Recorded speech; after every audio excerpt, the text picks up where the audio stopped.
দর্শক, ইন্ডিপেন্ডেন্ট ডিজিটালে স্বাগতম। আমি সঙ্গে আছি সুপ্রিয় শিকদার। আজ আমরা কথা বলবো ভারতের আঞ্চলিক যে নির্বাচনগুলো হচ্ছে, হরিয়ানা এবং জম্মু কাশ্মীরে যে নির্বাচন হয়েছে, সেই নির্বাচনের বুথ ফেরত জরিপ আসতে শুরু করেছে, সেই সব নিয়ে কথা বলবো। আমাদের সঙ্গে আজ যুক্ত আছেন ইন্ডিপেন্ডেন্ট ডিজিটালের নির্বাহী সম্পাদক সেলিম খান। সেলিম খান, আপনাকে স্বাগতম। আমরা জানি যে আপনি ভারতের নির্বাচন, ভারতের রাজনীতি, বাংলাদেশের সাথে ভারতের সম্পর্ক সব কিছু খুব দারুণভাবে ফলো করেন, খুব কাছ থেকে দেখার চেষ্টা করেন। সেই জায়গা থেকে আপনি জানেন আঞ্চলিক নির্বাচন চলছে ভারতে, জম্মু কাশ্মীর ও হরিয়ানার বুথ ফেরত জরিপ আসা শুরু হয়েছে, কেমন দেখলেন? ধন্যবাদ সুপ্রিয়। প্রথম বিষয়টি হচ্ছে যে ভারতে যে বুথ ফেরত সমীক্ষা নিয়ে দুটো জায়গায় নির্বাচন হয়েছে, তার মধ্যে একটি হরিয়ানার মর্যাদা হচ্ছে রাজ্য। আর আপনি জানেন যে জম্মু ও কাশ্মীর যে জায়গাটি নির্বাচন হয়েছে সেইটি কিন্তু রাজ্যের মর্যাদা 2019 সালেই হারিয়েছে এবং সেটি কিন্তু এখন কেন্দ্রশাসিত অঞ্চল। গত 8 বছর ধরে এই জম্মু কাশ্মীর কিন্তু সরাসরি মোদি সরকারের প্রত্যক্ষ শাসনে আছে। ফলে 8 বছর বাদে জম্মু কাশ্মীরের নির্বাচন, এবং এই নির্বাচন হয়েছেও অনেকটা সুপ্রিম কোর্টের নির্দেশের ভিত্তিতে। যে সুপ্রিম কোর্ট বলে দিয়েছিলেন যে এই সময়সীমার মধ্যে নির্বাচন করতে হবে, সুতরাং ভারতীয় যে নির্বাচন কমিশন তারা নির্বাচন করতে বাধ্য হয়েছে। আর যে আপনি যেটা বললেন যে বুথ ফেরত সমীক্ষা নিয়ে মিশ্র প্রতিক্রিয়া আছে। যাদের পক্ষে যায় তারা খুব উল্লসিত হন, যাদের বিপক্ষে যায় তারা কিছুটা মুষড়ে পড়লেও মানে খুব একটা পাত্তা দেন না, মানে মুখে অন্তত প্রকাশ করেন না। কারণ হচ্ছে যে আপনি জানেন যে 2024 যে লোকসভা নির্বাচন হলো, সেখানে বলা হয়েছিল যে নরেন্দ্র মোদী এবং তার জোট সরকার 400 কি 400-450 আসন পর্যন্ত পেতে পারেন। মানে এইরকম এক্সিট পোলে দিয়ে হিসাবে আপনি সবই জানেন। তো সেই জায়গায় যখন আপনার নরেন্দ্র মোদীর দল 240টি আসন পায় এবং তাদের জোট কোনোভাবে 293টি আসন মানে মিলে জুলে আপনার জাস্ট সংখ্যাগরিষ্ঠতা হচ্ছে 20টি আসন বেশি অবস্থানে আছে। সুতরাং এই মুহূর্তে এক্সিট পোলের বিশ্বাসযোগ্যতা নিয়ে অবশ্য ভারতবর্ষে একটা বিরাট প্রশ্ন আছে যে গতবার নরেন্দ্র মোদীকে এই নির্বাচনে, মানে এর আগে 2024-এর নির্বাচন এবং তার আগে যে বিভিন্ন রাজ্যে নির্বাচন হয়েছে, সেখানে নরেন্দ্র মোদীকে এই এক্সিট পোলের সময় যেভাবে দেখানো হয়েছে, সবচেয়ে আশ্চর্যের বিষয় যে গতকাল ভারতীয় টিভি চ্যানেলগুলোতে যে ছবি দেখানো হয়েছে সেখানে কোথাও নরেন্দ্র মোদীর ছবি ছিল না। কারণ দেখা গেছে এই এক্সিট পোলের হিসাবই বলছে যে দুটি যে জায়গায় ভোট হয়েছে, হরিয়ানা এবং জম্মু ও কাশ্মীর, সেখানে কোথাও বিজেপির আসার সম্ভাবনা নেই। এক হচ্ছে যে হরিয়ানায় তো একেবারেই নেই, আর জম্মু কাশ্মীরে যে আপনার নির্বাচন হয়েছে সেখানেও বলছে কংগ্রেস এবং ন্যাশনাল কনফারেন্স জোট তারা মোটামুটি কাছাকাছি পর্যায়ে পৌঁছাতে পারে, এবং তারা যদি পিডিপি এবং অন্যান্য দলের সাপোর্ট পায় তাহলে তারা সরকার গঠন করতে পারে। এরকম একটা আভাস এক্সিট পোলের হিসাবে দেওয়া হয়েছে। অর্থাৎ জম্মু ও কাশ্মীরে একটা ত্রিশঙ্কু বা হ্যাং পার্লামেন্ট আমরা যেটা বলি, সেই হ্যাং মানে ঝুলন্ত অবস্থায় থাকবে বিধানসভার অবস্থাটা। আচ্ছা সেলিম খান, এই যে হরিয়ানায় আমরা এক্সিট পোলে যা দেখছি যে কংগ্রেস অনেক এগিয়ে আছে এবং তারাই সম্ভবত মানে আসবেন, সেই জায়গাটা থেকে এক্সিট পোল কি বাস্তবে রূপ নিবে? আমরা যদি লোকসভা নির্বাচন দেখি যে এক্সিট পোল পুরাটাই ফেল করেছে বাস্তবের সমীক্ষার সাথে, তো এখন কি হরিয়ানায় আসলে কি মনে হয় এক্সিট পোল যেমন আছে বাস্তবও কি এমন হবে? এটা হতে পারে, কিন্তু গ্রাউন্ড রিয়েলিটি যেটা বলছে, যে আপনারা বলি যে বিজেপি ওই রাজ্যে 10 বছর ধরে ক্ষমতায়, ফলে 10 বছর যখন কোনো দল ক্ষমতায় থাকে তার একটা ইনকামবেন্সি ফ্যাক্টর থাকে, অর্থাৎ সরকার বিরোধী মনোভাব একটা মানুষের মধ্যে থাকে। 2 নম্বর, এবারের হরিয়ানার নির্বাচনের মূল ইস্যু ছিল 3টি। একটা হচ্ছে কিষান, জওয়ান এবং পেহলওয়ান। তার মানে হচ্ছে কৃষক, জওয়ান মানে হচ্ছে যারা সেনাবাহিনীতে যোগ দিতে চায়, যে তরুণরা সেনাবাহিনী বা আধা সামরিক বাহিনী এসব যোগ দিতে চায় তারা, আর পেহলওয়ান মানে হচ্ছে যারা কুস্তিগির।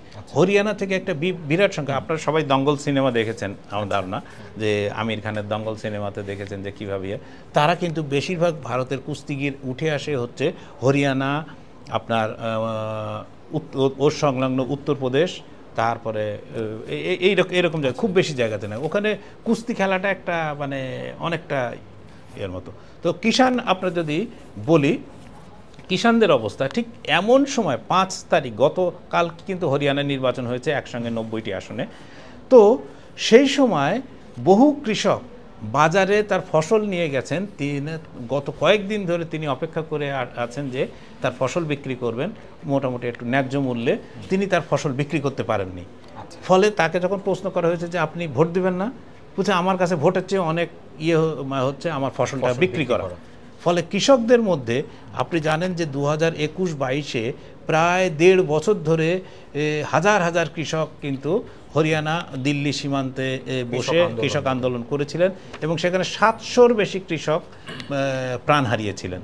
ফলে এই ক্ষতটা কিন্তু পাঞ্জাব এবং হরিয়ানা থেকে কিন্তু মুছে যায়নি এবং পশ্চিম উত্তরপ্রদেশ এই জায়গা থেকে মুছে, এটা একটা কৃষকদের ইয়ে গেল। এইবার যে এটা বলছে যে জওয়ানদের কি, ভারত সরকার একটা অনেক দিন ধরে নিয়ম করেছে যে ভারতীয় সেনাবাহিনীতে একটা 4 বছরের স্কিম চালু করেছেন। সেই 4 বছরের স্কিমে বলা হয় যে কেউ যদি যোগ দেয় তো 4 বছর পর্যন্ত সে ভারতীয় সেনাবাহিনীতে থাকতে পারবে এবং 4 বছর বাদে তার ওইখান থেকে রিটায়ার হয়ে যাবে, রিটায়ারমেন্টে যেতে হবে। তো এইটা একটা মানে হরিয়ানা, পাঞ্জাব, রাজস্থান, উত্তরপ্রদেশ এখানকার মানুষের চেহারা আপনি জানেন যে অন্য বাংলা বা অন্যান্য মানুষের চেয়ে অনেক ভালো, তাদের শারীরিক কাঠামো ভালো এবং তাদের মধ্যে থেকে প্রতিটি পরিবার থেকে এই সেনাবাহিনীতে যাওয়ার প্রবণতাও অনেক বেশি। ফলে তারা এই জিনিসটা কোনোভাবে মানতে পারেনি। এই মানতে না পারার কারণে এইটা কিন্তু কংগ্রেস গত লোকসভা ইলেকশনে ব্যাপকভাবে প্রচার চালিয়েছে যে তারা এই ক্ষমতায় আসা মাত্র প্রথম দিনই তারা এই মোদী সরকারের এই স্কিম বাতিল করবে। ফলে এইটি এখনো পর্যন্ত হরিয়ানার মধ্যে ব্যাপক প্রভাব ফেলেছে। আরেকটি হচ্ছে যে পেহলওয়ান, যেটা বললাম যে কুস্তিগিরের মধ্যে যে মহিলা কুস্তিগির, আপনি জানেন যে বিজেপির একজন সাংসদ ছিলেন ব্রিজভূষণ। এই ব্রিজভূষণ মহিলা কুস্তিগিরদের তার বিরুদ্ধে অভিযোগ উঠেছিল যে যৌন হেনস্থার অভিযোগ, এবং বিজেপি তার বিরুদ্ধে কোনো রকম কোনো ব্যবস্থা নেয়নি। উল্টে যখন মহিলা কুস্তিগিররা দিল্লির তে বিক্ষোভ করছেন তাদের উপর পুলিশ লেলিয়ে দিয়েছিল, পুলিশ ঝাঁপিয়ে পড়েছিল। ফলে এই জিনিসটা হরিয়ানার মানুষের মধ্যে, তাদের মেয়েরা একদিকে যৌন হেনস্থা হয়েছে, শারীরিকভাবে হেনস্থা হয়েছে, উল্টে পুলিশের মার খাচ্ছে, এইটা তারা কোনোভাবেই মেনে নেয়নি। এই 3টি বিষয়ে হরিয়ানার মানুষকে খুব ভীষণভাবে আঘাত করেছিল। ফলে এই 3টি বিষয়, এক হচ্ছে 10 বছর ধরে বিজেপি ক্ষমতায়, তার সঙ্গে যুক্ত হয়েছে এই 3টি বিষয়। কংগ্রেস আগের চেয়ে গোছানো, রাহুল গান্ধীর নেতৃত্ব এখন আগের চেয়ে কিছুটা পরিপক্ক, এটা বলাই যায়। ফলে হরিয়ানায় কংগ্রেস ভালো করবে। যেরকম আমি গতকালকেই একজন সাংবাদিক, যিনি প্রায় 44 বছরের বেশি ধরে শুধু হরিয়ানাতেই সাংবাদিকতা করেন, উনি বলছিলেন যে বিজেপি 15টার বেশি যদি আসন পায় তাহলে উনি বিস্মিত হবেন এবং কংগ্রেস 70 থেকে 72টা পেতে পারে। এটা ওনার প্রেডিকশন। আর অন্যান্য এক্সিট পোলে দেখাচ্ছে যে 50 থেকে 55টা, ঠিক আছে, এরকম একটা হিসাব দেখাচ্ছে। একজন সাংবাদিক তিনি বলেছেন যদি এই হরিয়ানা নির্বাচনে বিজেপি জেতে তাহলে তিনি অনেক আগে, বেশ কিছুদিন আগেই ঘোষণা দিয়েছেন যে তিনি রাজনীতি ছেড়ে দেবেন। তো এইরকম একটা পরিস্থিতি, কারণ তারা গ্রাউন্ড রিয়েলিটি থেকে এই কথাগুলো বলছিলেন, কিন্তু কেউই কিন্তু এক্সিট পোলের উপর একেবারে পুরোপুরি আস্থা রেখে কথাটা বলেননি। আচ্ছা সেলিম খান, আপনার কাছে এখন কি মনে হয় এক্সিট পোলের এই বর্তমান অবস্থার প্রেক্ষিতে যে কংগ্রেস বিজেপি বিরোধী যারা আছে তারা কি ফলাফলে উজ্জীবিত হবে অনেকটা? এটা হচ্ছে যে এখন ঠিক বিজেপি দীর্ঘদিন ধরে নরেন্দ্র মোদীর নেতৃত্বে ধরেন একটা সরকার, বেশ অথরিটেরিয়ান সরকারই বলা যায়, যে কর্তৃত্ববাদী সরকার, সেই সরকারের বিরুদ্ধে কিন্তু কংগ্রেস শুধু না, মানে বিজেপি বিরোধী সব দল কিন্তু একটা প্ল্যাটফর্মে চলে আসছে। আপনি জানেন যে ইন্ডিয়া নির্বাচনের আগে ইন্ডিয়া নামে একটা জোট তৈরি হয়েছিল এবং তারা এখনও কিন্তু জোট আকারেই ওই অবস্থাতেই আছে। ফলে আপনার যে এই নির্বাচনের ফলাফলে তাদের উজ্জীবিত হওয়ার যথেষ্ট মানে কারণ আছে। 10 বছর বাদে বিজেপির মতো একটা, এবং ঠিক দিল্লির পাশে হরিয়ানা কিন্তু আপনি জানেন দিল্লির পাশে, যারা আপনি দিল্লিতে গেছেন, গুরুগ্রাম বলে একটা জায়গা আছে যে একটা মানে আইটি হাব, সেই জায়গাটা কিন্তু আসলে হরিয়ানার, এটা দিল্লি না। দিল্লির মধ্যে সবাই মনে করে দিল্লি, কিন্তু দিল্লি। ফলে আপনার হরিয়ানার নির্বাচনটা অত্যন্ত মানে গুরুত্বপূর্ণ। তবে এই ক্ষেত্রে মনে রাখতে হবে যে জম্মু কাশ্মীরও গুরুত্বপূর্ণ, কারণ জম্মু কাশ্মীর 1947 থেকে ভারত এবং পাকিস্তানের মধ্যে একটা ডিসপিউটেড এলাকা, এবং এখনও পর্যন্ত এই ডিসপিউট কোনো আমরা মানি আর নাই মানি, এটা এই ডিসপিউট থেকে গেছে এবং এটা জাতিসংঘ পর্যন্ত এর মধ্যে যুক্ত হয়ে আছে। ফলে ওই রাজ্যের নির্বাচনও কিন্তু খুবই খুবই খুবই ক্রুশিয়াল। সেলিম খান, এই মানে সবশেষ আপনার কাছে জানতে চাই যে নরেন্দ্র মোদী এবং বিজেপি যদি বলা হয় যে লোকসভা নির্বাচনের পরে এখন আঞ্চলিক নির্বাচন হচ্ছে, এই নির্বাচনে কংগ্রেসের এরকম বিপুল জয়, বলাই যায় যে এক্সিট পোলের হিসাব অনুযায়ী আমরা যদি বলি যে কংগ্রেসের এই বিপুল জয় বিজেপি বা নরেন্দ্র মোদীর জন্য ভবিষ্যতে কতটুকু ভালো কিংবা খারাপ হবে, কি মনে হয়? আপনাকে দুটো উদাহরণ দেয়। গত লোকসভা নির্বাচনে পশ্চিমবঙ্গের মতো রাজ্যে নরেন্দ্র মোদী ২৬ বার জনসভা করেছিলেন, একদম ঠিক আছে।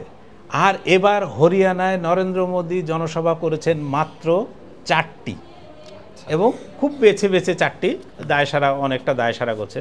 ২, আপনি যদি কর্ণাটকে নির্বাচনের দিকে তাকান বা অন্যান্য এরপরে রাজস্থান এবং অন্যান্য নির্বাচনের দিকে তাকান, সেখানে বলা হয়েছে যে সব প্রার্থী হচ্ছে নরেন্দ্র মোদী, প্রতিটি আসনের প্রার্থী, অর্থাৎ নরেন্দ্র মোদীর নামে বিজেপি ভোটে গেছে।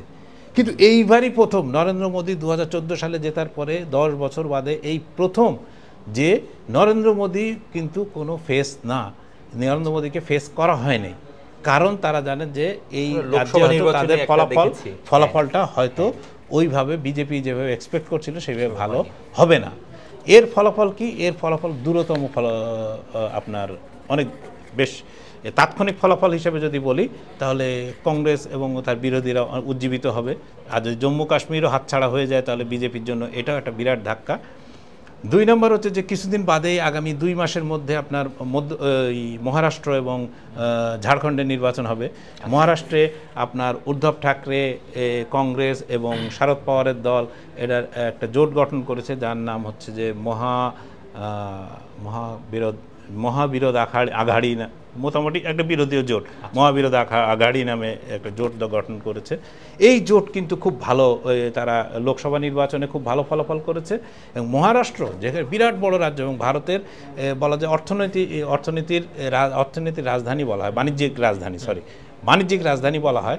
তো মহারাষ্ট্রে যদি আপনার বিজেপি হারে তাহলে তো নরেন্দ্র মোদীর জন্য একটা বিরাট ধাক্কা। এবং ঝাড়খণ্ডেও একই ধরনের সম্ভাবনা আছে, কারণ ঝাড়খণ্ডের যে মুখ্যমন্ত্রী ছিলেন তাকে জানেন যে দীর্ঘদিন ধরে আপনার আটকে রাখা হয়েছিল বিভিন্ন মামলায়, ইডির মামলায়, এবং তাকে পুরোপুরি হাইকোর্ট বলছেন তার সম্পর্কে কোনো ধরনের কোনো প্রমাণ দিতে পারে নাই, যে আদালতে ইডির পক্ষ থেকে দিতে পারেনি। ফলে এই দুটো রাজ্যে যদি হারেন সেটা একটা গুরুত্বপূর্ণ। আর আগামী ফেব্রুয়ারির মধ্যে দিল্লিতে নির্বাচন হবে।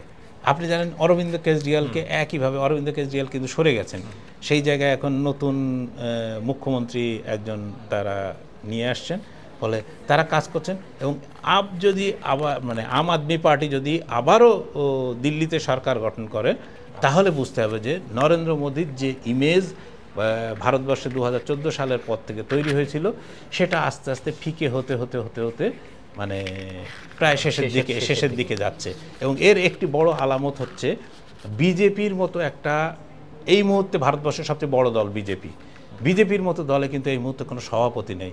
জেপি নড্ডা, তাকে সরিয়ে দেওয়া হয়েছে, কিন্তু বিজেপি সভাপতি কে হবেন? আগে নরেন্দ্র মোদী, অমিত শাহ এই জুটি তারা যেটা বলতেন তিনি সভাপতি হতেন, কিন্তু এই মুহূর্তে যেটা দাঁড়িয়েছে যে তাদের পক্ষে দলের সভাপতি নিয়োগ দেওয়া সম্ভব হচ্ছে না, কারণ তাদের যে মানে রাজনৈতিক ফাদার বা মাদার অর্গানাইজেশন বলি আরএসএসের পক্ষে প্রচণ্ড চাপ। সেখানে আরএসএস 3 জন ক্যান্ডিডেটের কথা বলছে, 3 জন ক্যান্ডিডেটই কিন্তু নরেন্দ্র মোদীর অপছন্দের তালিকায়, নরেন্দ্র মোদী অমিত শাহর অপছন্দের তালিকায়। তার মধ্যে একজন হচ্ছে বসুন্ধরা রাজে, যিনি আপনি জানেন যে রাজস্থানের মুখ্যমন্ত্রী ছিলেন, এবং তাকে খুবই মানে কষ্টদায়কভাবে তাকে সরিয়ে দেওয়া হয়েছে, যেটাতে তিনি অসম্মানিত বোধ করেছেন প্রচণ্ডভাবে। তিনি মনে করেন রাজস্থান মানেই হচ্ছে বসুন্ধরা রাজে। তো নরেন্দ্র মোদী দলের ভেতরে এবং দলের বাইরে সব জায়গায় কিন্তু প্রচণ্ড চাপের মুখোমুখি হবেন। এবং যদি আন্তর্জাতিকভাবেও বলি যে একদিকে আমেরিকার সঙ্গে বন্ধুত্ব, আবার রাশিয়া এবং অন্যান্যদের সঙ্গেও সম্পর্ক রাখায় এই যে ব্যালেন্স করার ক্ষেত্রেও ভারতের মোদী সরকারের অনেকটা ব্যত্যয় ঘটছে বলে দেখা যাচ্ছে। প্রতিবেশীদের সঙ্গেও তার সুসম্পর্ক কতটা আছে সেটাও খুবই বলা, মানে যেটা থাকা দরকার একজন বড় প্রতিবেশী হিসেবে সেই জায়গায় নেই। ফলে নরেন্দ্র মোদী যে ইমেজ নিয়ে এসেছিলেন সেই ইমেজ কিন্তু আস্তে আস্তে আস্তে আস্তে আস্তে ফিকে হয়ে যাচ্ছে। ধন্যবাদ সেলিম খান। ভারতের আঞ্চলিক নির্বাচনগুলো নিয়ে আবার আপনার সাথে আমরা কথা বলবো, যুক্ত হব। দর্শক, আজ এ পর্যন্তই। দেশ বিদেশের যে কোনো ধরনের সংবাদ জানতে ইন্ডিপেন্ডেন্ট ডিজিটালের সঙ্গে থাকুন, ভিজিট করুন itvbd.com।